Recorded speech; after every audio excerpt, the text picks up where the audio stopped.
프라임스TV 파수꾼 새벽 기도회입니다. 오늘은 신천지 교리 비평입니다. 신천지 초등과정 제23과입니다. 주제는 세 가지 천국과 비유한 열쇠입니다. 오늘 이런 내용으로 2부 말씀을 전합니다. 신천지 강사는 이 강의를 시작할 때 세 가지 천국은 첫째 영계의 천국이다. 둘째는 먼저 택한 선민의 장막 천국이다. 셋째는 재창조된 입맞은 12지파다. 이렇게 주제를 정하고 강의를 시작하는 것을 볼 수 있습니다. 신천지 총회장이나 강사의 모든 설교 강의는 100% 연역적 설교를 하는 것을 볼 수 있습니다. 연역적 설교는 강사가 목적하고자 하는 주제를 정해가지고 거기에 성경을 끌어오는 그러한 방법이 연역적 설교입니다. 제목 설교, 주제 설교 이렇게도 표현하죠. 물론 그 본문을 끌어올 때 그 주제와 그 본문이 최대한 밀접한 관계를 가지고 그것이 일치한다면 문제가 심각하지 않을 텐데,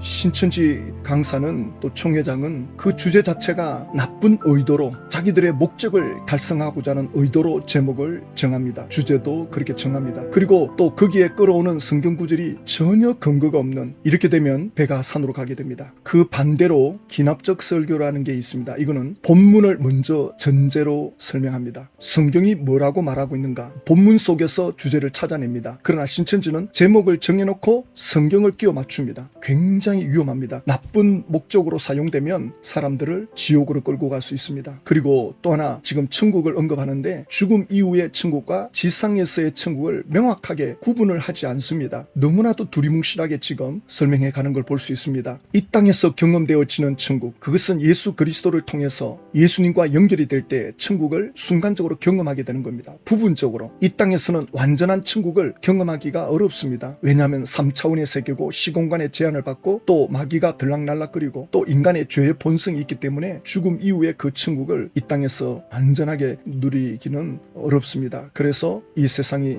끝나고 또 우리 인생이 끝나면 눈물이나 애통하는 것이나 아픈 곳이 없는 영원한 천국으로 들어가는 것입니다. 그래서 마태복음 12장에 예수님께서 28절에 말씀하기를, 내가 하나님의 성령을 힘입어 귀신을 쫓아내는 것이면 하나님의 나라가 이미 너희에게 임하였느니라. 귀신은 사람들에게 죄를 부추깁니다. 욕망대로 살아가게 합니다. 그게 좋은 것 같지만 파멸로 이끄는 길이죠. 멸망으로 이끄는 길입니다. 그래서 그 귀신을 내어 쫓으면 그 순간적으로 하나님의 나라 천국을 경험하게 됩니다. 그래서 예수님이 이 말씀을 하시고요. 또 요한복음 15장 7절에 너희가 내 안에 거하고 내 말이 너희 안에 거하면 무엇이든지 원하는 대로 구하라. 그리하면 이루리라. 이걸 100% 누리는 사람 얼마나 되겠습니까? 예수님과 하나 되는 완전한 일치를 이루는 그런 수준으로 들어가면 무엇이든지 원하는 대로 다 받을 수 있죠. 또 예수님과 완전한 일치를 이루는 그는 욕심대로 구할 이유가 없죠. 예수님과 하나가 되었으니. 이런 수준으로 우리 주님은 이끌어 주시기를 원하시고 천국을 경험하게 주시기를 원하시는데, 우리 인간은 이런 수준으로 들어가기가 쉽지가 않습니다. 또 요한복음 14장 12절에도 내가 진실로 너희에게 이르노니 나를 믿는 자는 내가 하는 일을 그도 할 것이요 또한 그보다 큰 일도 하리니 이는 내가 아버지께로 감이라. 예수님을 믿는 하나 되는 그 수준, 예수님이 하시는 일도 그도 할 수 있다. 그래서 2000년 기독교 역사에 정말 예수님과 비슷한 일을 나타내는 이들도 많이 있었습니다. 순간적으로, 일시적으로는 예수님과 버금가는 그런 능력을 나타내는 이들도 있죠. 순간적으로. 그러나 지속적으로 하는 이들은 거의 없죠. 왜냐하면 인간은 늘 죄의 본성에 지배를 받고 있고 또 마귀가 끊임없이 죄의 본성을 건드리기 때문에 그렇습니다. 그래서 이 땅에서 누리는 천국은 제한적입니다. 신천지는 이런 부분에 있어서 명확하게 설명을 하지 않고 신천지로 모든 걸 이끌어가는 걸 볼 수 있거든요. 그래서 신천지 강사는 천국을 말씀하면서 영의 세계에 보좌가 있으면 영의 천국이다. 그러니까 하나님의 보좌가 있는 곳이 천국이다. 하나님의 보좌가 영의 세계에 있으면 거기가 영의 천국이고, 여기 영의 세계에 하나님의 보좌가 있는 그 영의 천국은 인간의 죄의 본성이 없는, 또 마귀가 없는 완전한 천국, 죽음 이후에 들어가는 그 천국을 말하는 겁니다. 신천지는 이런 부분에 있어서 명확하게 설명하지 않습니다. 그냥 하나님의 보좌가 있는 곳이 천국이다. 그러면 그 천국이 정확하게 어떤 상태냐, 어떤 곳이냐 설명을 못해요. 그냥 나중에 이제 결론을 신천지로 끌어가는 겁니다. 신천지에 오면 천국이다 그러는데 그 천국이 정확하게 어떤 상태냐를 전혀 구체적으로 언급하지 못하고 있는 걸 볼 수 있습니다. 그러면서 두 번째 천국을 말하는데, 육의 세계에 하나님의 보좌가 있으면 육의 천국이다. 하나님의 보좌가 이 지상에 내려와 있으면 이 지상이 천국이 된다. 이 말을 지금 하고 있는 겁니다. 세상 나라가 인정받으려면 주권이 있어야 되고 영토가 있어야 되고 백성이 있어야 돼요. 이게 나라의 3요소 아닙니까? 천국도 마찬가지입니다. 천국이라는 하나님의 나라, 영적인 나라지만 그게 주권이 있어야 되고 또 통치하는 영역, 어디까지 통치할 수 있느냐, 또 누가 통치를 받느냐, 이것이 나라가 되고 또 하나님의 나라도 바로 이 3요소가 있어야 되는 거죠. 여기서 중요한 것은 누구의 통치를 받느냐, 하나님이 선택하신 백성이 하나님이 주신 땅에서 하나님의 주권을 지키며 하나님의 통치에 순종하며 살아가는 나라가 바로 하나님의 나라입니다. 그러니까 하나님의 통치를 받아야 됩니다. 통치적 개념으로 하나님의 나라를 설명해 줘야 되는데 신천지는 물리적 개념으로 이 천국을 설명하거든요. 그러니까 전혀 이게 맞지가 않아요. 신천지의 천국을 설명하기가 쉽지가 않아요. 왜냐하면 성경에서 그렇게 말씀하고 있지 않기 때문에, 신천지식의 천국을 설명하기 때문에 정말 어렵습니다. 예수님께서 마태복음 6장 9절에 하늘에 계신 우리 아버지여 그랬죠. 하나님이 어디 계십니까? 하늘에 계신, 이 하늘은 전 우주를 석권하는 모든 영역에 하나님의 영향력이 미치는 그 영토입니다. 그 영역입니다. 그래서 하나님은 무소부재라 그러죠. 아니 계신 곳이 없습니다. 모든 곳에 계신다는 뜻입니다. 그런데 신천지는 하나님의 보좌가 있는 곳이 천국이다. 그 보좌가 영의 세계에 있으면 영의 세계가 천국이고 지상에 내려오면 지상이 천국이고, 이런 식으로 물리적 개념으로 마치 이동이 되는 것처럼, 그런 것이 아닙니다. 하나님은 어디든지 계십니다. 없는 곳이 없어요. 중요한 건 그 하나님의 통치를 받느냐 못 받느냐에 따라서 천국이냐 아니냐를 결정하는 거지, 그걸 설명하지 않고 하나님의 보좌가 있는 곳이다 이렇게 하면 안 돼요. 왜 이렇게 설명하느냐, 이제 보면 알죠. 강사가 또 이렇게 말해요. 에덴 동산에 아담 하와가 범죄하기 이전에는 천국이었다. 그러나 범죄하고 난 후로 에덴 동산은 천국이 아니었다. 왜? 하나님이 떠났기 때문에. 이것도 말이 맞지가 않아요. 이런 부분에 대해서 성경을 구체적으로 제시할 수 있느냐? 제시하지 못합니다. 에덴 동산에 아담 하와가 죄를 지었으니까 하나님이 떠난 거다, 이런 식으로만 설명하지 정확한 성경 구절을 제시를 못해요. 왜냐하면 신천지가 설명하는 대로 에덴 동산이 그런 곳이 아니거든요. 창세기 2장 15절에 보면 여호와 하나님이 그 사람을 이끌어 에덴 동산에 두어 그것을 경작하며 지키게 하시고 에덴 동산을 지켜라 관리자로 맡겼습니다. 그러므로 아담이 하나님의 지시를 따라서 얼마나 잘 지키고 경작하느냐에 따라 에덴 동산이 천국이 되는 거예요. 그러니까 에덴 동산이 무조건 천국이 아니라 아담이 하나님의 통치적 개념으로 잘 다스리면 그 순간이 에덴 동산은 천국을 누리게 되는 겁니다. 그런데 창세기 2장 17절에 선악을 알게 하는 나무의 열매를 먹지 마라. 너가 먹는 날에는 반드시 죽으리라. 천국에 어떻게 이런 법이 적용될 수 있습니까? 천국이라면 죄가 없는 곳이고 완전한 하나님의 통치가 있는 곳인데, 그러니까 에덴 동산을 천국이다 이렇게 말하면 안 되는 거예요. 에덴 동산에 있는 아담이 하나님의 통치를 받아서 하나님께 순종하며 나아갈 때, 하나님과 하나 되는 삶을 살 때 천국을 누린다 이래야 돼요. 왜냐하면 에덴 동산을 지켜라 라고 말씀할 때는 에덴 동산을 파괴하는 세력이 있다는 거예요. 그리고 선악을 알게 하는 나무의 열매를 먹지 말라는 말은 하나님과 관계를 가지고 살아야 된다는 전제 조건이 붙는 거예요. 만약에 하나님 말씀대로 살지 않으면 에덴 동산의 천국을 누릴 수가 없는 겁니다. 이게 전제되는 거예요. 근데 신천지는 하나님이 만들어 놓은 에덴 동산이니까 천국이다. 아니에요. 보세요. 창세기 3장에 마귀가 들락날락 하잖아요. 마귀가 와가지고 하와에게 선악과를 먹어라. 결코 죽지 아니하리라. 이게 무슨 천국입니까? 천국이라면 마귀가 틈타고 들어올 수가 없어요. 회방할 수가 없습니다. 하나님이 이걸 놔둘 수가 없죠. 하나님이 통치하는 완전한 천국이라면 에덴 동산을 아담에게 맡겼단 말입니다. 너가 지켜라. 지키는 만큼 천국을 누리게 될 것이다. 너가 나의 통치를 받는 만큼 에덴 동산에서 천국을 누리게 될 거다. 전제 조건이 붙어 있단 말입니다. 근데 신천지는 그냥 에덴 동산은 천국이다. 그래가지고 죄를 지었으니까 이제 하나님이 떠났다. 이렇게 이원론적으로 풀면 아주 성경을 빈약하게 푸는 거고, 그리고 나쁜 의도로 푸는 겁니다. 하나님이 에덴 동산에서 떠났다. 그러면 창세기 4장에 아담의 아들 아벨이 하나님께 예배를 드리잖아요. 근데 하나님이 그 예배를 받으시잖아요. 하나님이 떠났는데 예배를 어떻게 받을 수 있습니까? 예배를 받는단 말은 하나님과 연결이 되는 거예요. 하나님과 관계가 회복이 되는 겁니다. 왜 우리가 예배를 드립니까? 왜 우리가 하나님 앞에 나아갑니까? 관계가 회복되고 더 친밀한 관계 속으로 들어가려고 말씀 의지하고 기도하고 하는 거 아닙니까? 하나님과 친밀하면 친밀할수록 하나님의 은혜를 누리게 되죠. 그러면 그 순간들이 천국의 은혜를 경험하거든요. 천국을 맛볼 수 있거든요. 그런 것들을 맛본 사람들이, 그런 것을 체험한 사람들이 더 은혜 속에 들어가고 싶어하죠. 그래서 은혜를 경험하는 사람들은 더 그 은혜를 입으려고 은혜 속에 들어가는 겁니다. 왜? 그 천국을 경험할 때 세상을 이기거든요. 죄를 이기거든요. 육신의 소욕을 이기거든요. 그러니까 아벨이 하나님 앞에 제사를 드리는데 하나님이 그걸 험양한다는 것은 아벨이 하나님과 연결이 되는 거예요. 하나님이 떠났는데 어떻게 제사를 예배를 받을 수가 있습니까? 그러니까 신천지의 이 가르침이 전혀 설득력이 없습니다. 에덴 동산을 떠났다.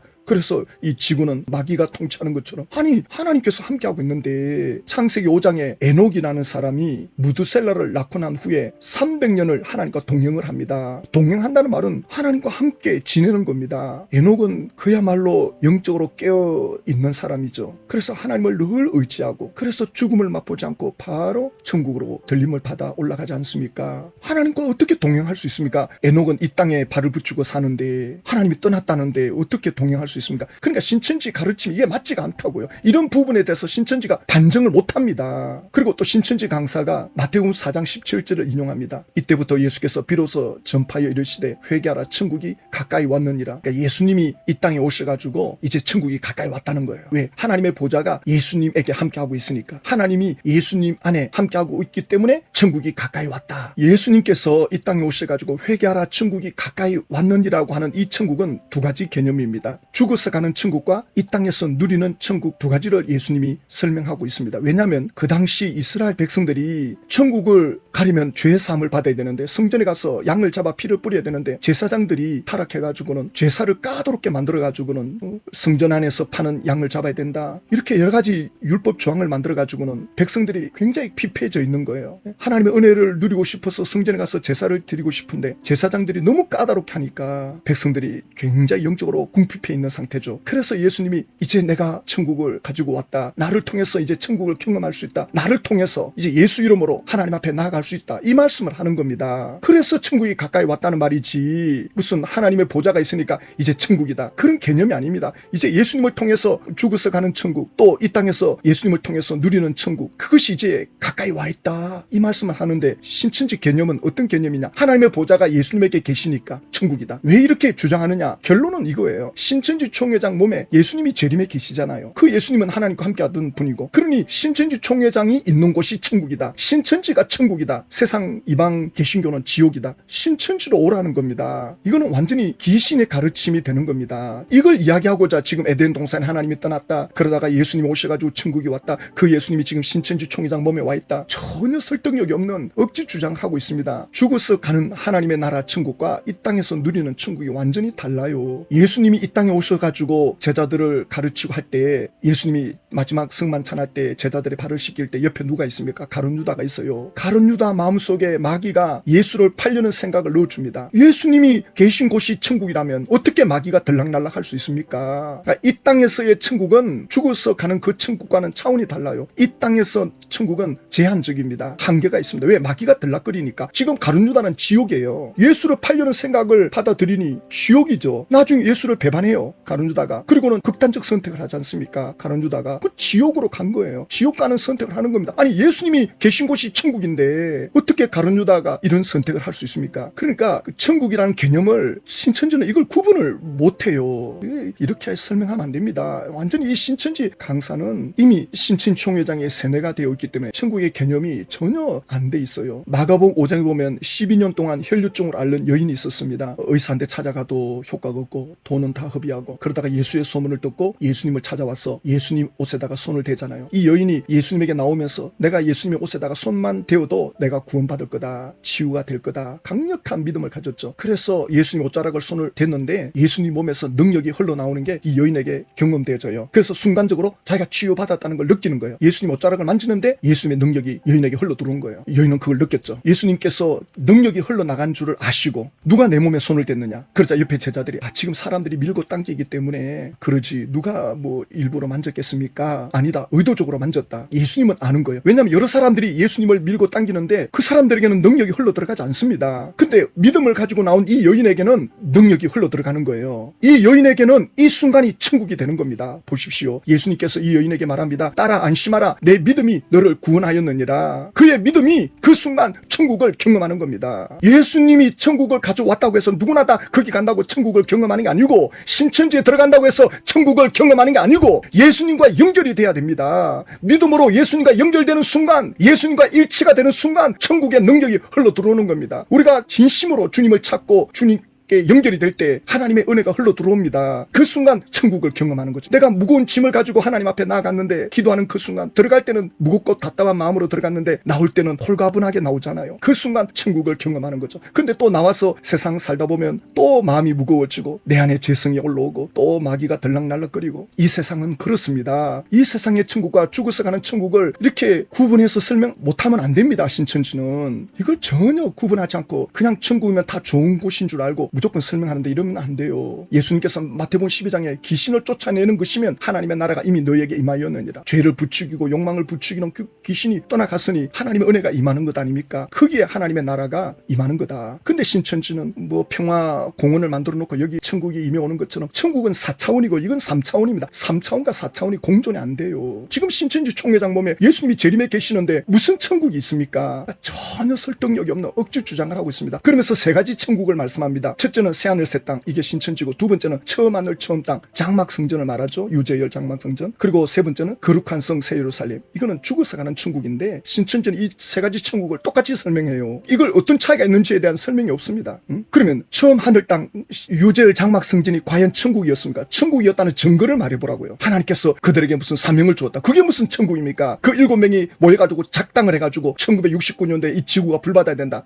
장막성전에 들어오는 14만 4천만 이 불심판을 면할 수 있다. 사기를 쳐가지고는 사람들을 착취하고 그래가지고는 고소당하고 구속당하고 흩어지고. 이게 무슨 천국인가? 지옥이지. 설득력이 없단 말입니다. 무슨 근거로 장막성전이 천국이었다고 합니까? 한번 말해보십시오. 하나님의 부름을 받았다. 뭐 이 시대에 인을 치는 자로 부름받았다. 인을 치는 자로 부름받은 7 사자가 그래 1969년도에 지구 종말을 외칩니까? 그래가지고 고소당하고. 이게 법적으로 다 나와 있지 않습니까? 신문에도 나고. 이렇게 귀신에게 놀아나면 안 됩니다. 그리고 신천지 강사가 이 말을 할 때 비유성구 계시록 21장 1절 2절을 언급하거든요. 이 세 가지 천국을 설명할 때 본문 성구를 이거 하나 인용합니다. 너무 빈약합니다. 이렇게 억지 주장하면 안 됩니다. 계시록 21장 1절 2절 볼까요? 또 내가 새 하늘과 새 땅을 보니 처음 하늘과 처음 땅이 없어졌고 이 처음 하늘 처음 땅이 장막성전이라는 거예요. 그러니까 신천지 새 하늘 새 땅을 이제 본다는 거예요. 또 내가 봄에 거룩한 성 새 예루살렘이 하나님께로부터 하늘에서 내려오니 그 준비한 것이 신부가 남편을 위하여 단장한 것 같더라. 그러면 이 천국이 신천지에 지금 내려와 있습니까? 아니면 앞으로 내려올 겁니까? 여기에 대해서 신천지 강사들은 마치 내려온 것처럼, 또 어떤 데는 내려올 것처럼 말이 다른 거짓말 하면 안 돼요. 그러시면 안 됩니다. 자, 그 다음 3절 보십시오. 내가 들으니 보좌에서 하나님의 큰 음성이 나서 이르되 보라 하나님의 장막이 사람들과 함께 있으며 하나님의 장막은 하나님의 집 새 예루살렘 성입니다. 근데 사람들과 함께 있다 그러죠. 하나님이 그들과 함께 계시리니 그들은 하나님의 백성이 되고 하나님은 친히 그들과 함께 계셔서, 지금 요한이 새 예루살렘 성을 보는데 하나님의 집을 보는데 지금 사람들과 함께 하고 있다는 걸 듣게 됩니다. 지금 이 예루살렘 성은 죽어서 가는 천국이에요. 지금 하나님이 하나님의 백성들과 함께 하고 있다 그러잖아요. 함께 계신다 그러잖아요. 예? 요한이 그걸 본 겁니다. 보세요. 4절에 나오잖아요. 모든 눈물을 그 눈에서 닦아 주시니 다시 사망이 없고 애통하는 것이나 곡하는 것이나 아픈 것이 다시 있지 아니하리니 처음 것들이 다 지나갔습니다. 그 천국 들어간 이들이 다시는 눈물을 흘리지 않고 애통하는 것이나 곡하는 것이 없다. 왜 이 천국을 이렇게 설명합니까? 지금 지상에는 요한계시록을 읽는 일대 독자 사람들은 지금 사느냐 죽느냐 기로에 서 있잖아요. 언제 죽을지 모르거든요. 예수 믿는 게 들통나면. 그러니까 하루하루가 조심스럽죠. 그러다가 요한계시록이 이제 왔는데 보니까 천국에 이게 다 예비되어 있고 죽은 자들이 이미 천국 들어가서 더 이상 눈물이나 애통하는 것이 없다. 이 말씀을 하는 겁니다. 근데 신천지가 이걸 끌어와가지고는 신천지 오면 마치 눈물이 없는 것처럼. 그러면 신천지가 천국이 지금 이루어졌다는 겁니까? 앞으로 이루어질 겁니까? 그럼 앞으로 이루어질 거라 그러면 신천지는 그럼 아무것도 이루어진 게 없어요. 이루어진 거 아무것도 없고 그냥 이루어질 거다. 그 말만 지금 하고 있는 건 아닙니까? 그러면서 7절에 이기는 자는 이것들을 상속으로 받으리라. 나는 그의 하나님이 되고 그는 내 아들이 되리라. 이기는 자가 천국을 받는다는 거죠. 천국으로 들어온다는 거죠. 그러니까 지금 이 땅에서 예수 믿는 이들이 지금 공격받고 있는데 그 예수님을 놓치지 말라는 거예요. 이게 이기는 겁니다. 지금 로마가 예수 믿지 말라는 거 아닙니까? 예수님을 주님으로 부르지 마라. 예수를 아도나이라 부르지 마라. 그걸 지금 로마가 핍박하고 있는 거 아닙니까? 그걸 이겨라는 겁니다. 죽는 한이 있어도 이겨라는 거예요. 만약에 그러다가 죽는다, 순교당한다, 그러면 예루살렘 성 천국이 예비돼 있다. 죽도록 충성하라는 것 아닙니까? 지금 거기에 포커스를 맞춰야지. 이걸 신천지에 끌어다가 마치 이루어진 것처럼. 그럼 이기는 자는 어떻게 설명할 겁니까? 이건 미래의 일인데. 그러면 안 돼요. 신천 총회장은 예수 믿어도 구원이 없다. 완전히 이건 적그리스도입니다. 근데 신천지 강사들이 총회장 가르친 대로 가르치면 전부 귀신에게 놀아나고 있는 겁니다. 그러면서 바벨론 심판 승리해다 그러고 뭐 혼인잔치 14만 4천 이거 다 거짓말입니다. 총회장 아무것도 이루지 못하고 떠납니다. 이제 곧 얼마 안 남았습니다. 제발 신천지 분들 옛날에 예수 믿은 분들은 예수님께로 돌아가십시오. 신천지 총회장 떠날 때 또 다른 실상을 찾으시면 안 됩니다. 신천지 집화장 강사들이 또 다른 쓸데없는 말도 안 되는 주장을 할 겁니다. 사람들을 붙잡아 놀려고 할 것입니다. 그때만큼은 더 이상 미혹받으시면 안 됩니다. 더 이상 따라가시면 안 돼요. 하나님 아버지, 신천지 천국은 거짓말입니다. 신천지가 이곳에 와야 천국이고 여기 와야 천국 가는 길이다 라고 하는 가르침은 이신의 가르침입니다. 더 이상 속지 않게 해주시고 신천지 총회장이 세상을 떠날 때 옛날에 예수님을 믿었던 분들, 하나님의 택한 자녀들은 예수님께로 돌아올 수 있도록 하나님 은혜를 베풀어 주시옵소서.